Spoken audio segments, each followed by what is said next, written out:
and mompreneur Elise Hoson with her super endearing daughter, Feliz. Sorry, guys. We also have with us actress and singer Janela Salvador with her smart and charming son, Jude.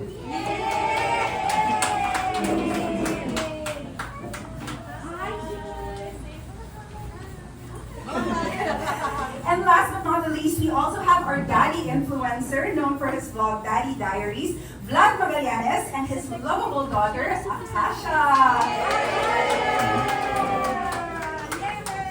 There you have it, our three tandems. Let's all give them a big people welcome as they are ready to answer all of your questions. Makakakwentuhan natin sila, of course, about their experience with this whole series, and they're gonna tell you everything they felt as the kids went through all of the challenges. But first, I'll give them the floor so that you can say hi to our friends from the media. Mommy Elise, Mommy Janela, and Daddy Brad, go ahead. Hello! Good afternoon to everybody here. Thank you for making the time to be here with us this very, very hot day. Maraming salamat for our best friends and of course, the Lacroom team and everybody here from ABS-CBN as well. You want to say hi? Hi,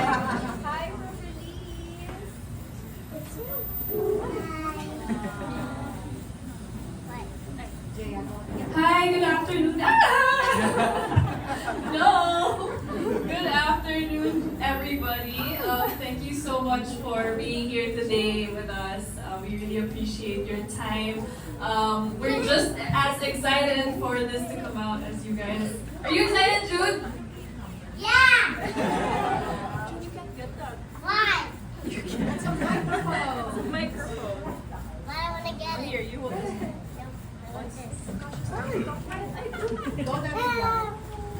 Magandang hapon po no, sa inyo lahat. Ganito pala yung paramdam ng nasa press con. First time. Gaya po na sinabi nila, maraming salamat po sa oras na binigyan niyo sa amin. Alam niyo naman gaano importante yung oras, pero nung nandito po kayo sa amin, no, kasama kami. Sigurado po ako mag-i-enjoy kayo ngayong hapon sa kwentuhan natin. And ikaw, baka sabi ko sabihin, you want to say something? No. Ganito talaga siya, pasensya. Thank you, Thank you, mommies and daddy. Of course, we are ready to open the floor for our question and answer. Let's start with Leia Saltero from Radar PH. Kindly approach your mic over here so that you can say your questions to our moms, kids, and dad.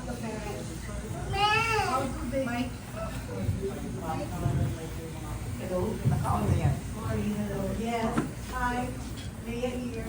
Sorry. I want to ask the parents, how do they manage being moms and dad to their kids and at the same time doing their showbiz career? I want that bakery. Like you're busy with your engagements, also with your career. How do you manage your job at home? We can start with Elise.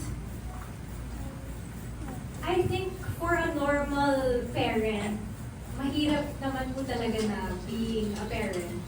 But of course, for us with tapings and other schedules as well, parang yung pagbabalance lang dun is really up to how you prioritize daily. So kumbaga, for me personally, what I do is I manage my priorities on a daily basis. Kumbaga po, for today, for example, we have work, so the priority is work. But it's a bonus na kasama si Billy sa work. And sometimes, pwede naman po talaga. So, ganun lang. You just continuously adjust every day para mabigay mo yung both roles mo as a mom and as, you know, a working mom as well. And fulfilling po siya kasi nga, hindi mo kailangan i-sacrifice yung pagiging parent or me as a mom to be able to do work and to be able to, work on my dreams as well. Alright, thanks. Janelle. Elise is fast. Sorry, where's... Yeah, I'm sorry. okay. Sorry, Okay na, Yeah, sorry. sorry, what's the question? Kinukulit ako ni Julie. How do you manage being a mom and being a showbiz star at home Oh, okay. at the same time? Yes. Si Ayan. Vlad can answer that better. Thank you. Same lang naman nung sinabi ni Elise. I think, if I'm gonna speak honestly, it's not easy naman talaga. Given na yung work namin requires a lot of our time and we can't always bring our kids to work. So there's a lot of guilt involved for me as a mom na minsan kailangan ko, hindi minsan, maraming beses kailangan ko siyang iwan sa house or hindi ko siya nakakasama as often as I'd like to. Where's my son? But, ayun, as much as I can, I really try to balance it. If I can bring him, I bring him. And it takes a lot of bawi talaga. Like, kapag kaya kong bumawi sa kanya, talagang one-on-one, I spend time with him. I make sure it's quality time, hindi ako nasa phone lang. Talagang, I make sure na nararamdaman niya yung bonding namin. So, I try my best. It's not easy, pero... When do you make up for that? How often? How often? Depends sa work.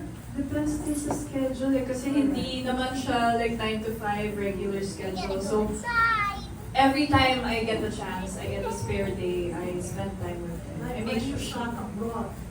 Yeah, when I shot abroad. Yes. I actually brought him with me when I Really? shot Under Parallel Skies in Yes. Hong Kong. Yeah, I brought him with me. Yun, I try to bring him if I can. Pero if I can't, bawi-bawi na lang talaga. Alright, thanks. Thanks. Latika. Hello po. Gaya po nung sinabi ni Miss Elise, Miss Janela, With your work. yes po, siguro sa amin, wala naman siyang pagkakaiba kasi sa kanila, sa showbiz, siguro sa amin po sa paggagawa sa bilang content creator, ganun din po eh, kailangan everyday may isipin ka, ano ba yung content na ilalabas ko, kakain din siya ng oras, no? Pero me and my wife make sure na What's color of it? meron kaming, gaya yung sinabi ko nila, balance talaga, no? Kaya for example, no, sa gabi, before kami matulog, sinisigurado ko na kukwentuhan ko sila ng stories. So you have 2 kids? Yes po, Alright. bunso ko si Akasha. Make sure ko na talagang kailangan before kami sila matulog. Lahat ng mga request nila na hindi ko nagawa nung buong araw sa pag-iisip ng content or kung sa mga minsan sumasama rin ako ni Mrs. kapag meron siyang sa mga friends din niya. Make sure ko na ginagawa namin yung buong request ng mga bata before matulog para at least alam yung napupunan yung ano nila. Kasi naniniwala po ako na pagtanda nila, yung mga ganong kaliliit na details na pagkukwento, ganyan-ganyan, ang pag-storytelling sa kanila, madadala nila yun hanggang sa paglaki nila. Siguro sa ating mga parents, siguro po maliit lang na bagay yun. Pinakwentuhan ko lang naman, inimbentohan ko lang ng kwento. Pero sa mga bata, madadala po nila yun hanggang sa paglaki nila. Yun lang po. Can you get the name of your wife and your eldest daughter? Shara Magallanes po, Mami Diaries, and Olivia Magallanes. Eldest daughter. Yes Alright, po. thanks. Thank you po. Thanks. Ma'am Leah, are you okay? Do you have another question? Alright, thank you so much. Next up, we have a question from our friends sa Daily Tribune.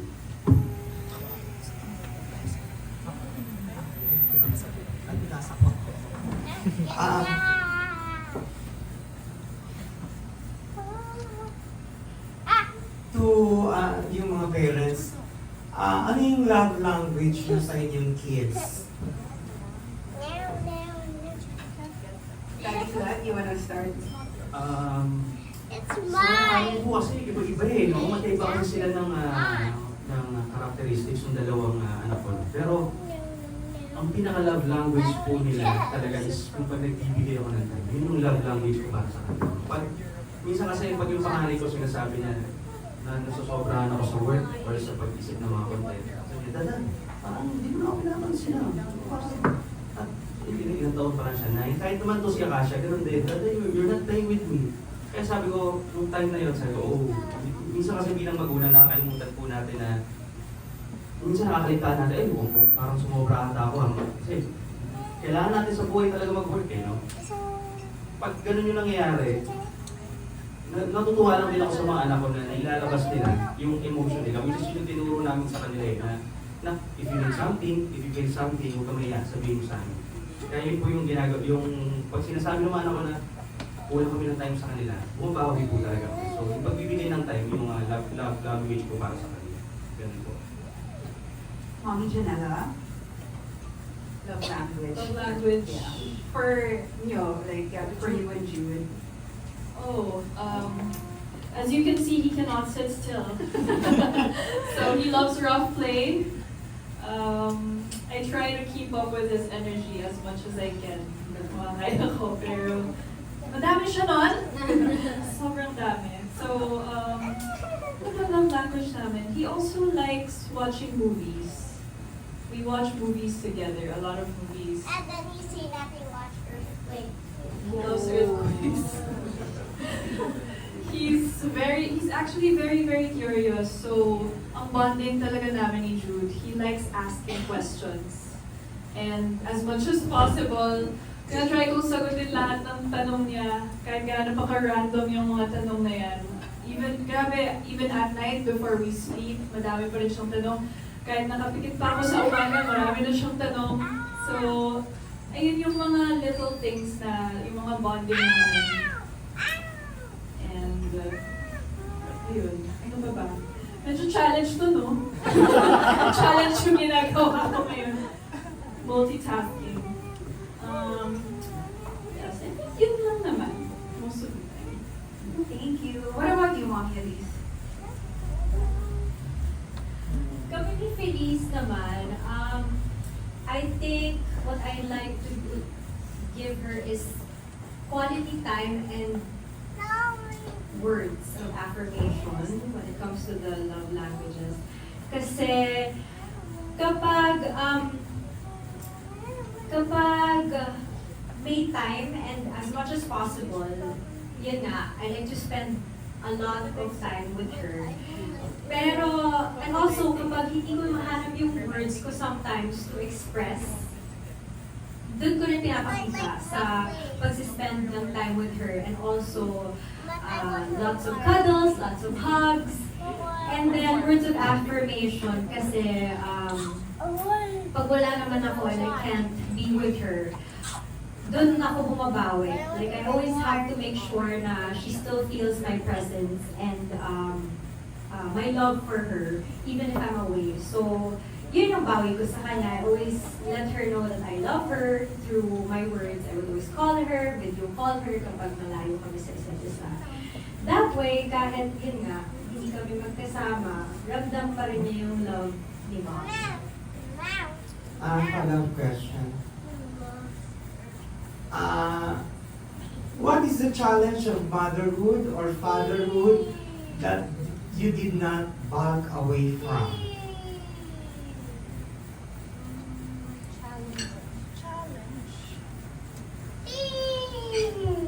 We can start with Daddy Bad again. Hindi ko ready. Surprise. Siguro po sa pagiging daddy, no, mga challenge na hindi natin inatrasan. Siguro yung, ang tingin kasi nila siguro sa mga daddies, ano ba? Hindi dapat kasi, pag tatay ka, no, kailangan strong ka, kailangan pakita mo na hindi ka napapagod, no? Well, yun nga, ginawa ko talaga, no?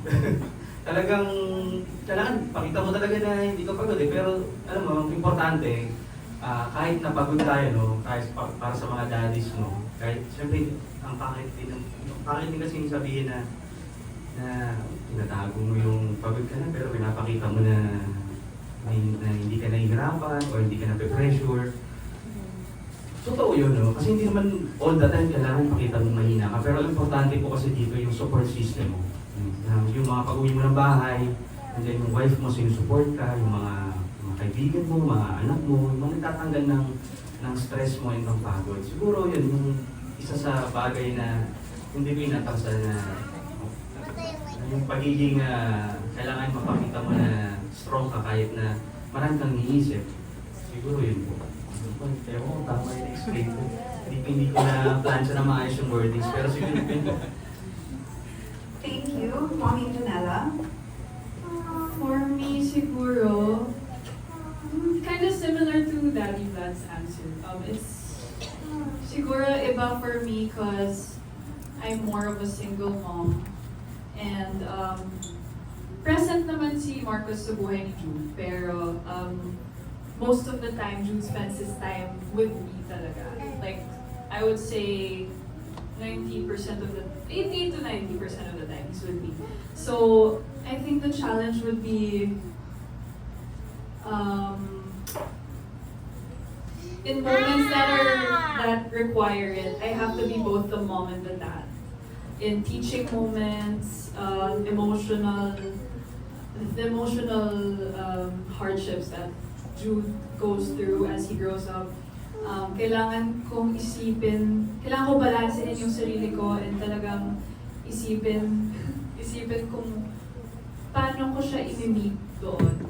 And at the same time, ma-meet ko yung emotional needs and all his needs basically as a parent, as both parents, although present naman siya, pero ayun nga, there are times na kailangan kong maging both.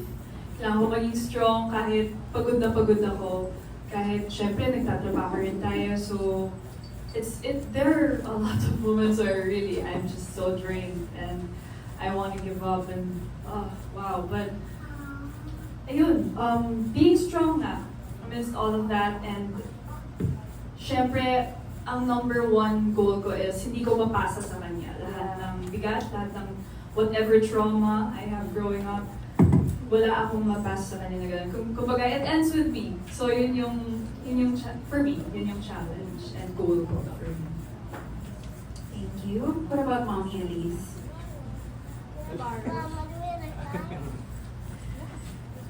I actually feel for everything that Janela said, kasi nga being a single parent, you have to find a balance in being the disciplinarian and then also being a good, friend to your kid. I think dun yung main struggle is to know which to be on like different situations. Kasi nga, they're growing up. So, kailangan din, hindi naman pwedeng puro gentle parenting lang. I really believe na kailangan pa rin merong nagdi-discipline. So, yun yung challenge, I think, with us. And, yeah, hindi madali dahil nga working mom din as well. So, like Daddy Vlad said, it's really so helpful to ask for help with the people around you. So, malaking tulong yung support system that's there for you. And it's not bad to ask for help kasi mahirap naman akuin lahat ng responsibilities, especially when you're a parent. It's not bad to ask for help. In fact, it's also healthy for you kasi yung mental health mo as a parent, it has to be actually everything, physical, mental, and spiritual health mo as a parent. You really have to keep it healthy kasi ikaw yung pagkukuhanan ng energy ng anak mo, sa'yo manggagaling lahat. So, yun, it's laban lang. Kasi mahirap maging parent, but take all the help you need from the people around you. Thank you. Thank you, sir. Okay, next up we have questions from Nika.